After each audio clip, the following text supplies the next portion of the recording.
revê-los. Estou muito feliz de vocês aqui. Obrigado pela oportunidade.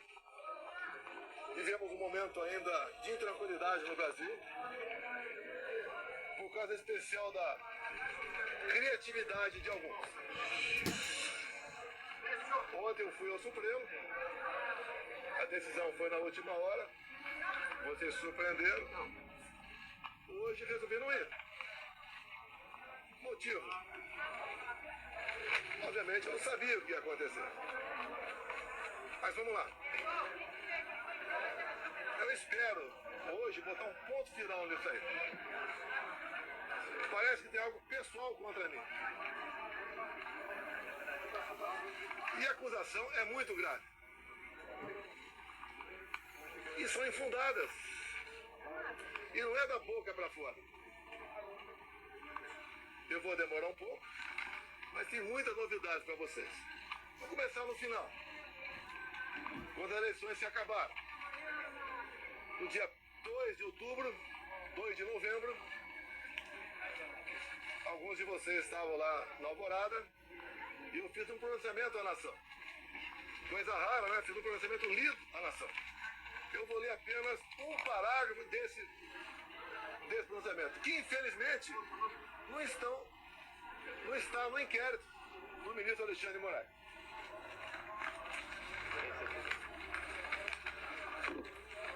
Lá, o terceiro parágrafo, bem curtinho.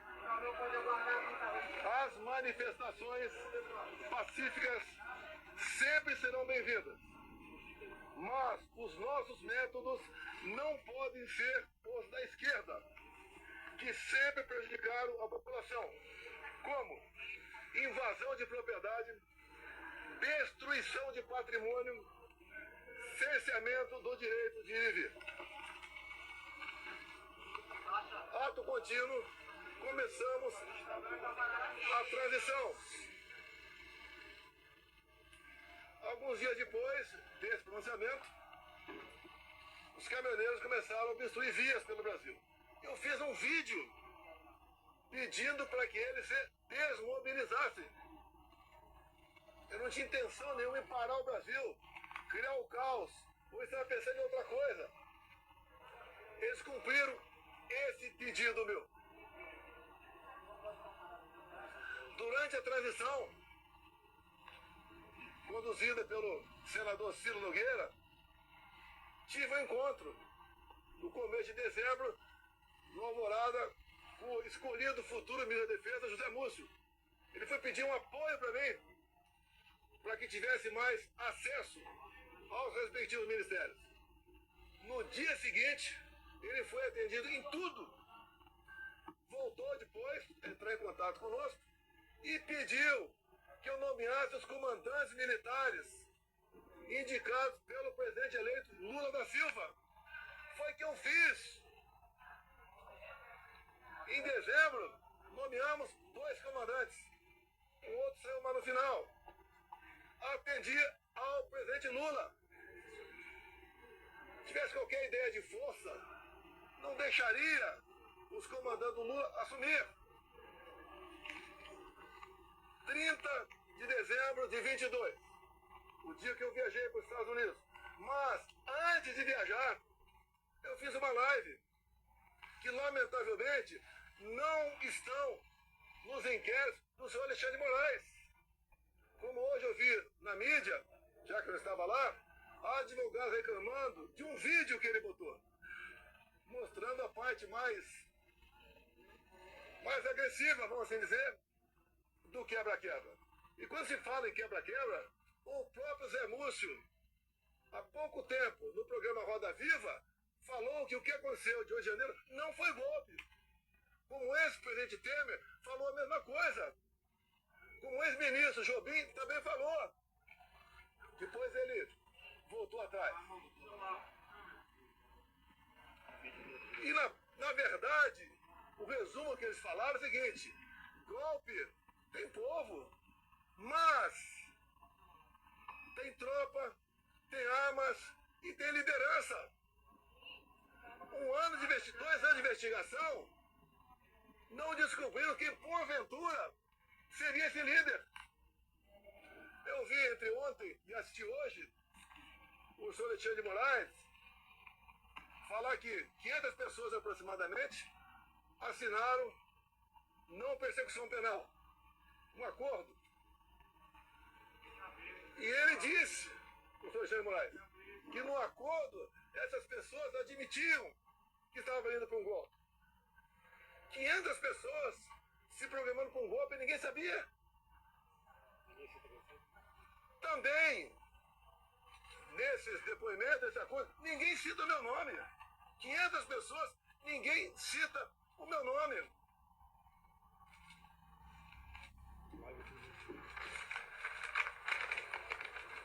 Vamos aqui para a live de 30 de dezembro, o dia que eu viajei para os Estados Unidos. Um pedacinho bem curto aqui, mas lamentavelmente as imagens não estão no inquérito do Alexandre de Moraes. Ele bota o que ele quer lá. Por isso, seus inquéritos são secretos ou confidenciais. Na live. E repito, em nenhum momento fui procurado para fazer nada de errado, violentando, seja o que for. Eu entendo que fiz a minha parte. Estou fazendo até agora a minha parte. Hoje são 30 de dezembro. Até hoje eu fiz a minha parte dentro das 4 linhas. Não vamos achar que o mundo vai acabar dia 1º de janeiro. Vamos por tudo ou nada. Não! Não tem tudo ou nada. Inteligência. Mostrar que somos diferentes dos outros. Nós respeitamos as normas, as leis, a Constituição. Nós sabemos dar valor à liberdade. Talvez isso seja o de mais importante. Mas o pessoal deve perguntar, por que estado de defesa? Lá atrás foi discutido estado de sítio.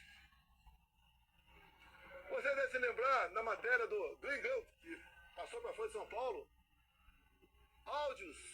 Um dos áudios dizia, carregue no 142. Ele estava na dúvida do que me acusar. Estava na dúvida. Ele achou naquele momento que era melhor falar que queria dar um golpe usando o artigo 142 da Constituição. E agora, entre ontem e hoje, palavras do ministro relator, ficou convencionado por ele, estado de defesa. E o decreto estava pronto para assinar. Seria então, se assinasse, o início do golpe. Segundo o ministro relator, configurou-se o golpe a partir desse momento. Mas, antes de uma hipotética assinatura de um decreto de estado de defesa, como está no artigo 136 da Constituição, o presidente da República tem que convocar os conselhos da República e da Defesa. Aí seria o primeiro passo. Não adianta botar um decreto na frente do presidente, de estado de defesa, e assinar está resolvido. Não convoquei os conselhos da República e da Defesa. Nem as preparatórias houveram para isso. Se é que você trabalhar com o dispositivo constitucional, é sinal de golpe. Golpe não tem lei, não tem norma. Golpe tem conspiração com a imprensa, o parlamento, setor do Poder Judiciário, setor da economia, fora do Brasil. Forças Armadas em primeiro lugar, sociedade, empresários, agricultores. Aí você começa a gestar um hipotético golpe. Nada disso houve. Agora, por que se comentou estado de defesa e estado de sítio? Para a gente desmontar de vez essa história de golpe em cima de um dispositivo constitucional. 2014, acabaram as eleições, Dilma ganhou de Aécio Neves. O que o PSDB fez? Contratou uma auditoria externa. Talvez para dar mais credibilidade ao parecer final. Conclusão, parecer final da auditoria externa contratada pela PSDB sobre eleições. As urnas são inauditáveis. Não sei o que disse isso. Isso foi em 2015. Eleição de 2014. Desde 2012, eu já tinha ações dentro da Câmara dos Deputados pelo voto impresso. Antes de mim, Flávio Dino foi claro, dizendo que perdeu as eleições por causa do voto eletrônico. Antes disso também, Carlos Lupe, do PDT, em sessões de programa eleitoral gratuito, ele disse: eleições sem voto impresso é fraude. E foi ele que entrou com uma ação contra mim no TSE. Outros 10, 12 falavam a mesma coisa. Eu não era sozinho, não estava sozinho na defesa do voto impresso. Eu não sou obrigado a acreditar, confiar num programador. Eu confio na máquina. Não sou obrigado a acreditar num programador. Em 2015, eu, deputado Jair Bolsonaro, aprovou uma emenda numa proposta de lei eleitoral, cujo relator era Rodrigo Maia, permitindo o voto impresso. A senhora Dilma Rousseff vetou. Foi derrubado o veto. Na Câmara, algo surreal. Até o PT votou para derrubar o veto. Ato contínuo. Fui convidado pelo ministro Supremo, Luiz Fux, a ir ao TSE. Chegando lá, encontrei o ministro Fux. Tratou muito bem, feliz. Ele me convidou para ir para lá. E falou que o TSE tinha tomado todas as medidas para implementar o voto impresso nas eleições de 2018. Ele falou: deputado, por falta de recurso, apenas 5% das sessões terão voto impresso. Eu falei: é uma excelente referência. É mais número de eleitores do que uma pesquisa. Eu só faço um pedido para o senhor: pulverize as urnas. Ele falou: já está programado, serão pulverizadas. O TSE começou a preparar. Deu um vídeo do ministro Gilmar Mendes, ministro Barroso, elogiando a nova urna eletrônica com a impressora do lado. Bem,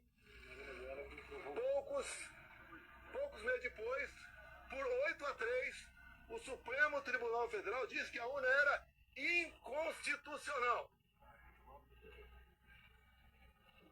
Essa ação foi proposta pela senhora Raquel Dodge na época, chefe do MP. Porque a impressão do voto, segundo o Supremo, e ela segundo o Supremo, e ela, a impressão do voto colocava em risco a segurança das eleições, o sigilo do voto. Esses foram os argumentos. Deixo claro que na Venezuela só foi possível detectar fraude o ano passado por causa do voto impresso. Foi a primeira vez que a Venezuela adotou o voto impresso. Por que a Venezuela fez isso? Já que o sistema eleitoral deles era exatamente igual ao nosso. Porque houve um momento que o governo Biden queria comprar petróleo da Venezuela. E não podia comprar o petróleo sem nada em troca. Então foi feito um acordo, governo Biden dos Estados Unidos, governo Maduro da Venezuela e oposição.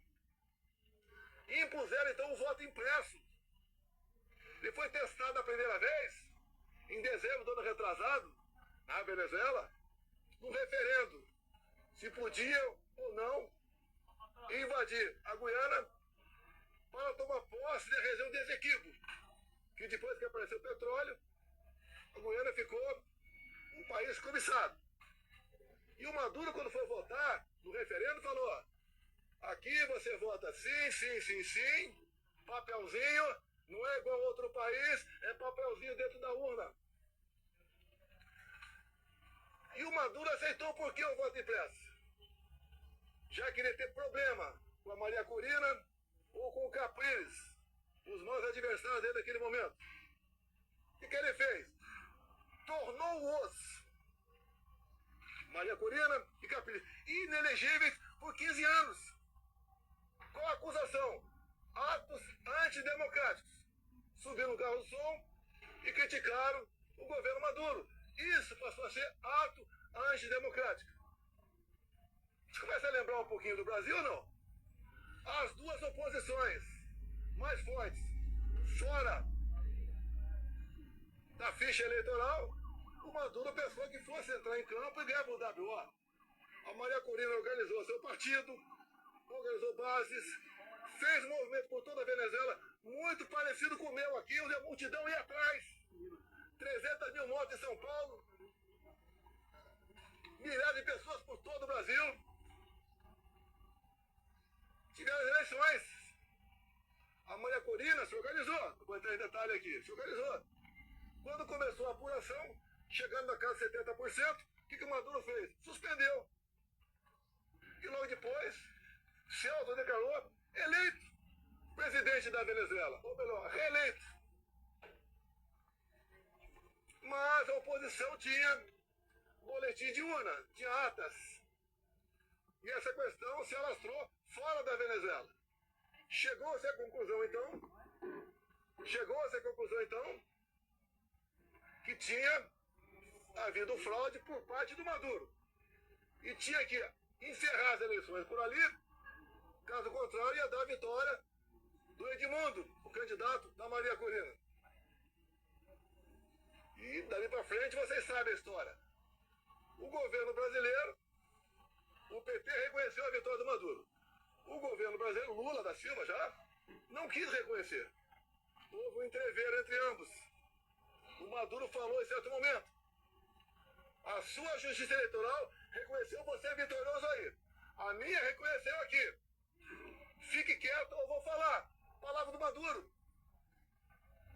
O voto impresso é um direito. Como a contagem pública de voz tem que ser feita. A Alemanha não aceitou o voto igual ao nosso. Presidente, sobre a decisão de hoje... Não. Desculpa aqui. Eu não vou ter todo respeito a você. Não vou te atender aqui. Tá? Ok. Depois eu fico aberto lá. Então o voto impresso, mais de 400 deputados derrubaram o veto em 2016 para 2017. Eles estavam atacando a democracia. Quem votou para derrubar o veto? Atentaram contra o Estado Democrático de Direito. Agora vamos num ponto nevrálgico aqui sobre o voto impresso. Quando acabaram as minhas eleições, a última agora, em 22, o meu partido peticionou ao TSE. No dia seguinte, o ministro-presidente do TSE, Alexandre de Moraes, não aceitou, mandou um arquivo e nos deu uma multa de 22 milhões de reais. Alguém já viu um advogado ser multado por aí? Por peticionar alguém do Poder Judiciário? Se ele tivesse recorrido, a multa poderia passar para 200 milhões. Ou até mesmo, quem sabe, caçar o registro. Então, não tínhamos como discutir dentro da justiça eleitoral essa questão. Vamos voltar um pouquinho para 2018. Depois voltar para 22. 2018.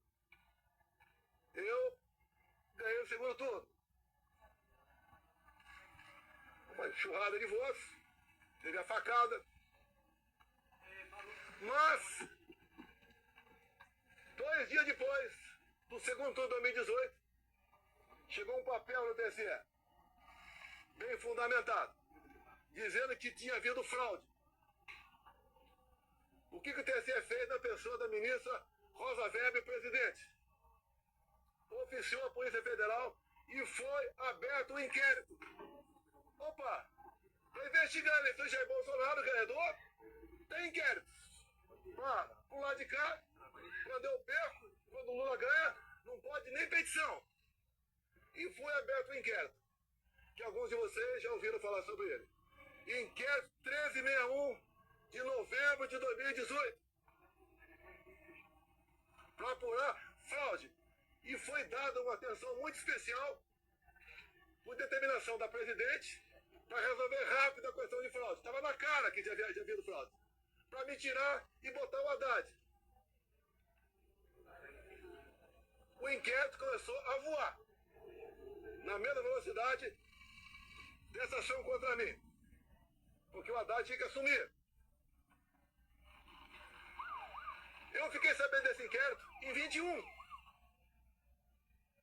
Por que em 21? A Câmara dos Deputados começou a discutir o voto impresso. A autora da PEC, Bia Kicis, relator da PEC, Felipe Barros, do Paraná. Alguém falou do inquérito 1361 que até aquele momento eu não sabia. A comissão especial votou o requerimento e aprovou por unanimidade para buscar esse inquérito na Polícia Federal. E o Felipe Barros teve cuidado quando pediu esse inquérito, se havia algo reservado, algo que tivesse uma classificação sigilosa para não divulgar. A resposta do delegado, não. O inquérito chegou na mesa, então, da presidente da Comissão Especial, Bia Kicis. Foi distribuída cópias para todo mundo. Um documento ostensivo. Eu também tive acesso.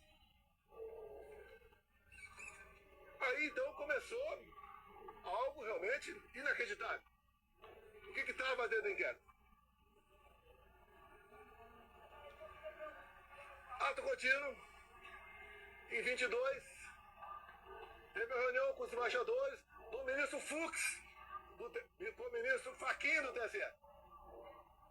E ele acabou essa reunião com os embaixadores dizendo o seguinte, algo parecido com o seguinte, senhores embaixadores, tão logo o TSE anuncia o resultado, o senhor deve, junto aos seus respectivos chefes de Estado, reconhecer imediatamente o ganhador das eleições.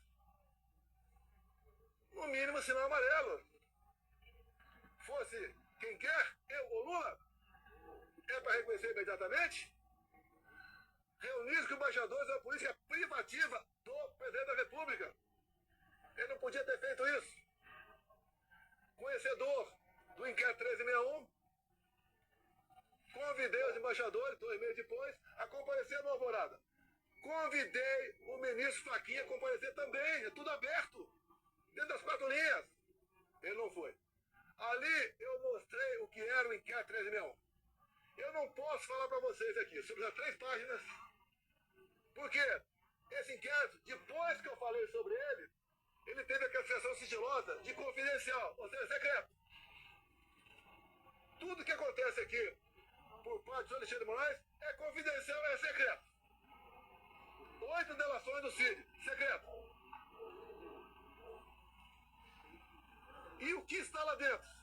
Que vocês podem pedir via LAI à Justiça Eleitoral.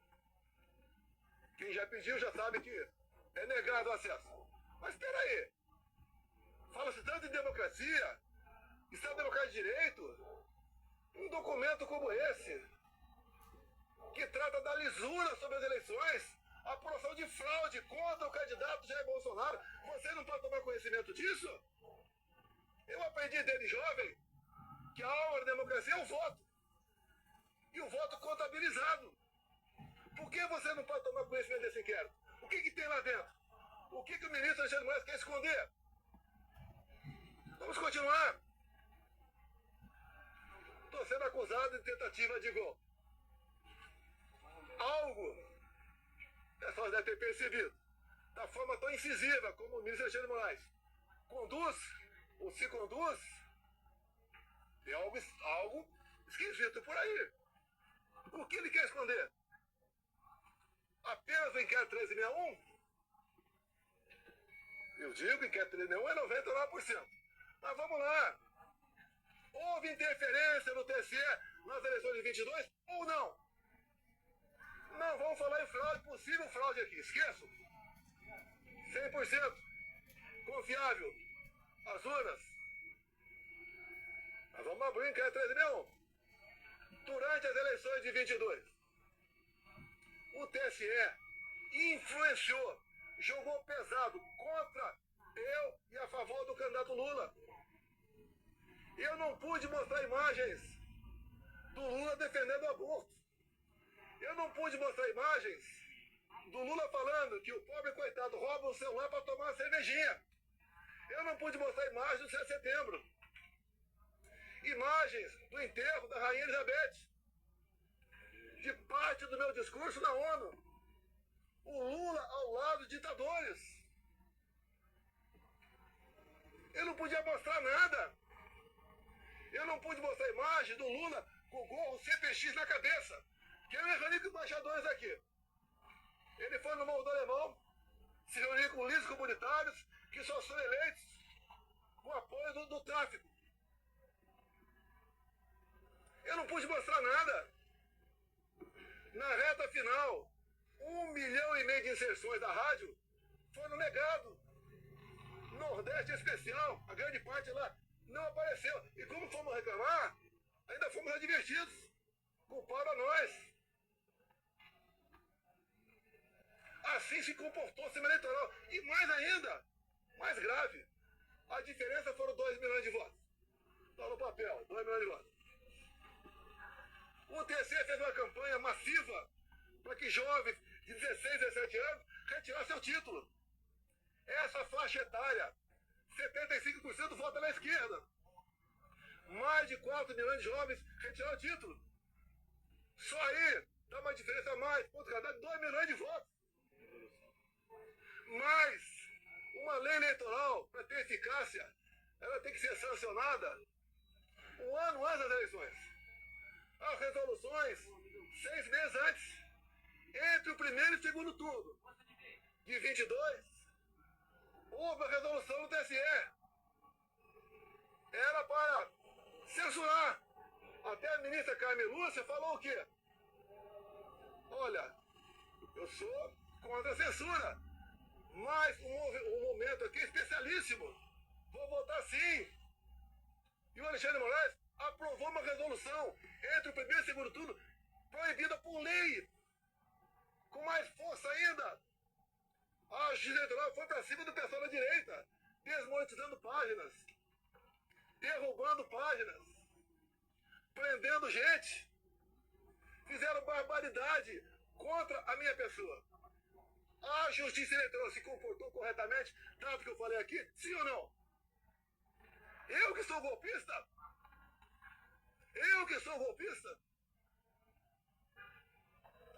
Esses 2 vídeos aqui estão nos autos do inquérito. Os advogados reclamaram de um vídeo que estava hoje, foi mostrado aqui no TSE. Eu sou o culpado.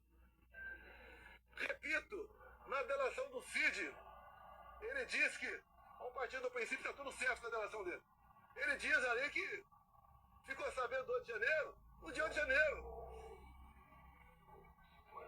Mas, já falei, estou repetindo, nos 500 acordos de não persecução penal, em nenhum deles, que eu tomei conhecimento, alguém cita meu nome. Graças a Deus eu saí aqui dia 3 de dezembro. Eu não queria passar faixa para um cara com passado, como o Lula tem. Não há crime nenhum não passar faixa. Não está escrito que é proibido passar faixa.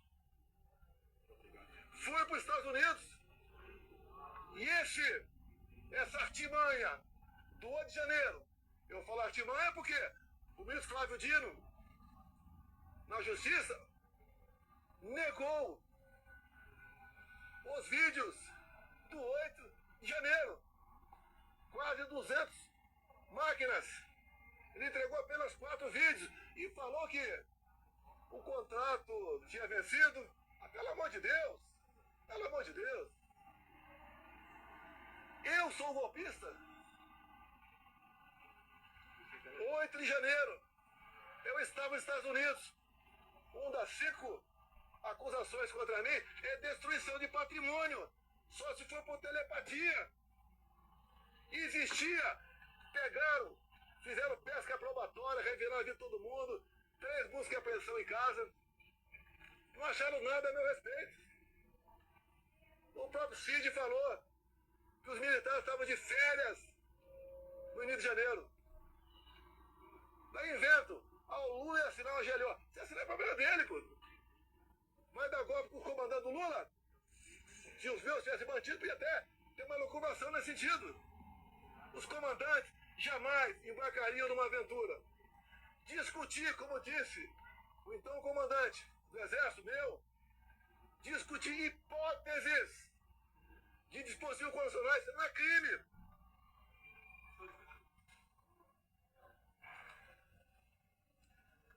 me tirar do sério.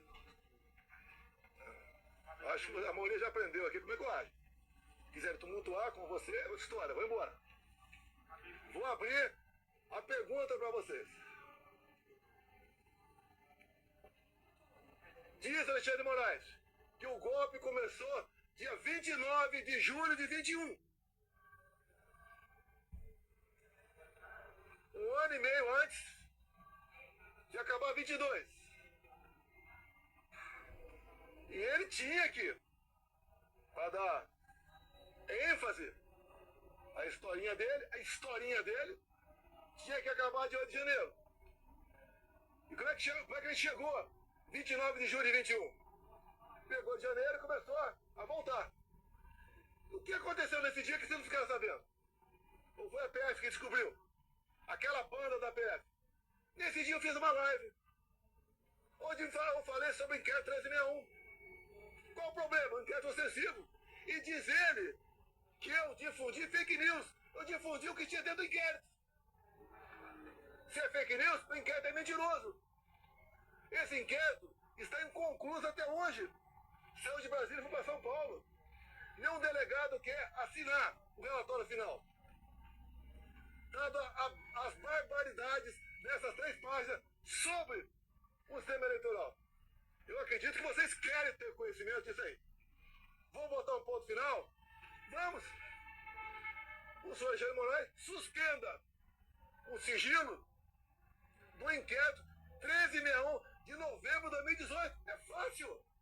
Vamos para a verdade, vamos botar tudo na mesa. Por que essas prisões absurdas? 17 anos, como 14 para Débora agora. A Débora é uma golpista, terrorista. Ela está sofrendo mais que qualquer ser humano pode sofrer na vida. Ela acorda e dorme sem dar um beijo, sem dar um banho nos seus filhos. De 10 e 7 anos de idade. Por que 14 anos, 17 anos? Quer botar 30 em mim? Se eu tivesse devendo qualquer coisa, eu não estaria aqui. Fui para os Estados Unidos, graças a Deus, que se tivesse aqui dia 8 de janeiro, estaria preso até hoje. Ou morto.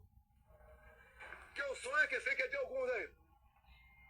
Que eu preso vou dar trabalho. Não vai acontecer não, deixa contigo, presidente. Então, aqui está grande parte, quase toda a verdade que interessa. Repetindo, 2 de novembro de 22. Quando eu falei com a imprensa, li um papel e começam dizendo que vão sentir saudade de mim, como estão sentindo hoje. Vou estar o mês que vem no Rio do Norte com o senador Marinho, como já tive outras vezes, depois das eleições. O tratamento é excepcional. Porque o João em 32 eu usei na campanha e durante meu mandato. A verdade dói, mas o povo entendeu que a verdade é necessária. É picanha, de gás, cervejinha. Não tem nem ovo agora. A inflação está aí. O povo não quer mais confusão. Por isso que eu falo em anistia. Eu duvido que uma mãe aqui não se coloque no lugar da Débora e não queira anistia. Não é encontrar nenhuma arma aqui. Eu estou sendo acusado junto com as pessoas que foram presas. Tentativa armada. Que arma? Vai no Senado aqui. As armas apreendidas foram estilingue, meia dúzia de bolinha de gude, mais nada. Que mais? Uma senhora com a Bíblia. Agora, as coisas aconteceram antes do pessoal que estava no acampamento vir para cá. Porque tem vídeo de pessoas comuns mostrando um cara sozinho quebrando tudo por aí. O próprio Lula. Tem vídeo dele falando. Temos que saber que ele deixou abertas as portas aqui do Palácio. Foi facilitado. Quando aconteceu de janeiro, a imprensa só mostrava uma imagem. Escolhida a dedo, só uma. Aquele cara magrinho, né? Com uma camisa, a minha estampa na barriga, derrubando o relógio. Só mostrava isso. Alguns dias depois, o Lula estava fora do Brasil, acho que na China, defendendo a mudança do padrão dólar. 3 dias depois, a TV CNN mostrou as imagens do G Dias lá dentro. junto com perigosos, terroristas e golpistas, ele andando à vontade lá dentro. Dorme aqui embaixo, no meu tempo, por volta de 60 militares, a maioria cabe soldado, armado. E aonde é qualquer negócio, ir pro pau, armado, um fuzil. Alguém viu algum soldado armado nesse dia? Facilitaram a entrada deles. Não resta mais dúvida tocante a isso. Comigo, até o ministro Fux falou hoje, né? Que teve um 7 de setembro que ele ficou preocupado. E daí ele falou, graças à Polícia Militar do DF, nada aconteceu. Naquela época o ministro Fux falou comigo, eu era presidente. O ministro, fique tranquilo, o nosso pessoal não faz baderna. Quando acaba o movimento não tem papel no chão. Se é na Paulista, não tem um vidro quebrado. Não tem um cesto de lixo incendiado. E numa boa. Sem problema nenhum. O que assusta um outro lado, quando se fala em sistema? Que comigo foi diferente. Deus me deu a segunda via e me deu um mandato. E eu montei um ministério técnico, coisa que vocês nunca viram na vida de vocês. Como agora, continua um balcão de negócio. Ministério estatal, bancos oficiais. Comigo não tinha isso. Apesar da pandemia, a gente lamenta as mortes. Gastamos R$1 trilhão. Reflexo da guerra. Terminamos 22 com um saldo de 54 bilhões. Negociei com Arthur Lira aqui.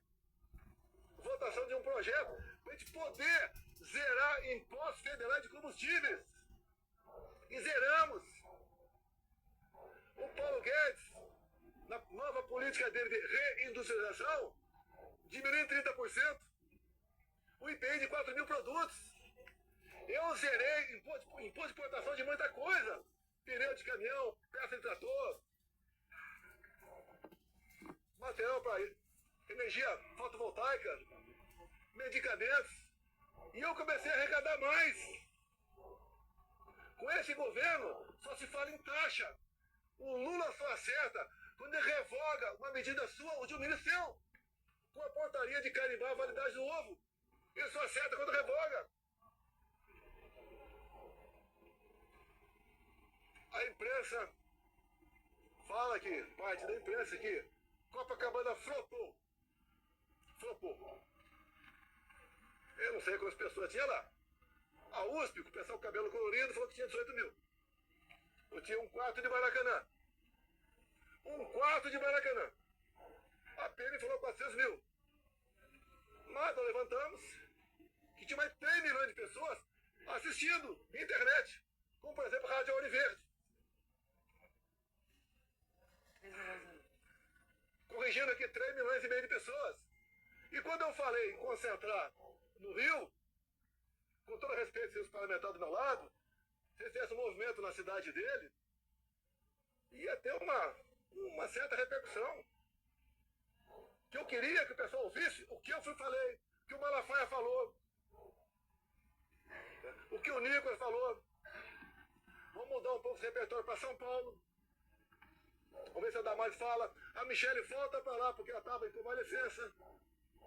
Agora, dia 30, agora, vai ter um movimento da esquerda. Estou até promovendo. O movimento da esquerda em Santa Paulista. Qual é a pauta? Prisão para o Bolsonaro. E sem anistia. Lá não tem mãe, não. Que não se coloca no lugar da Débora. Vamos ver quantas pessoas vão para lá. Na semana seguinte, 6 de abril, vai ter o nosso. Tudo acertado com o Tarcísio. Devemos ter pelo menos 6 governadores. Mais de 50 parlamentares. Vamos continuar essa luta da anistia. A anistia é perdão, é passar borracha. É fazer o Brasil voltar à sua normalidade. Eu não quero confronto. Eu quero o bem-estar do meu povo. Não tenho obsessão pelo poder, tenho paixão pelo Brasil. E quando alguns falam inelegível, por que eu estou inelegível? Porque me reuni com embaixadores? Não foi com traficante no Morro do Alemão, não. Abuso de poder político? Qual voto eu ganhei junto a embaixadores? poder econômico. Acabou aqui o 7 de setembro. Com toda certeza, 1 milhão de pessoas aqui. Parecia uma plantação de girassol amarelo. Deixei minha faixa. Acabou o 7 de setembro. A estrutura dos palanques que estavam por lá de lá, subi no carro de som Cida Malafaia. E ali eu fiz o pronunciamento. E que coisa ridícula. Por ocasião da votação da minha elegibilidade, o ministro Alexandre de Moraes, falando, inclusive, ele fez um coro de imbrochável, imbrochável. O que é isso? Eu falei para um cara que estava lá embaixo, que a medalha é minha, não foi no microfone. E se tivesse falado, qual é o problema? Como agora tá um grito aí, quando qualquer lugar que eu vou, chip, chip, chip. Qual o problema? Qual o problema? Alguém viu corrupção com estatal comigo? Acabaram com os Correios. Viu o rombo do Banco do Brasil? Como é que era, por exemplo, Porto de Santos? Dava prejuízo anual de 500 milhões. O Tarcísio assumiu o ministério. Passou a dar lucro de 500 milhões. Para onde ia esse 1 bilhão de reais? Ia para o bolso de alguém. Que obviamente começou a trabalhar contra mim. Perdeu 1 bilhão por ano. Você vai lá em Itaipu Binacional. Era conhecida apenas como uma empresa que gerava energia. Quando o Gelson Lula assumiu, ele ligou para mim, ficou abismado. O tamanho da corrupção lá dentro. E eu falei, mas como é que isso nunca veio à tona? Porque a Itaipu Binacional, por ser binacional, não é auditada pelo TCU. Podia meter o braço até o sovaco e roubar. Atacamos esse rombo. Junto com o ministro Saxida, foi a reta final. O que nós fizemos? Reduzimos em 45% o preço da tarifa em dólar.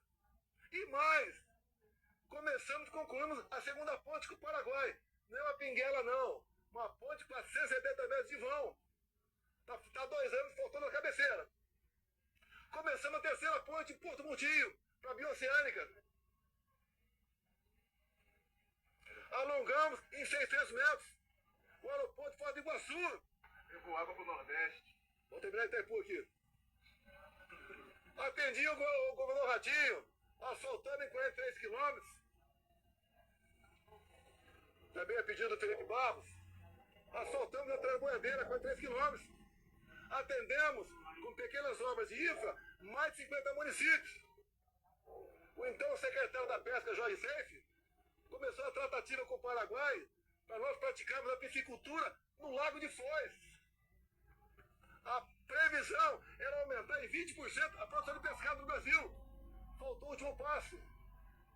Que mesmo do nosso lado, tinha que ter autorização do Paraguai.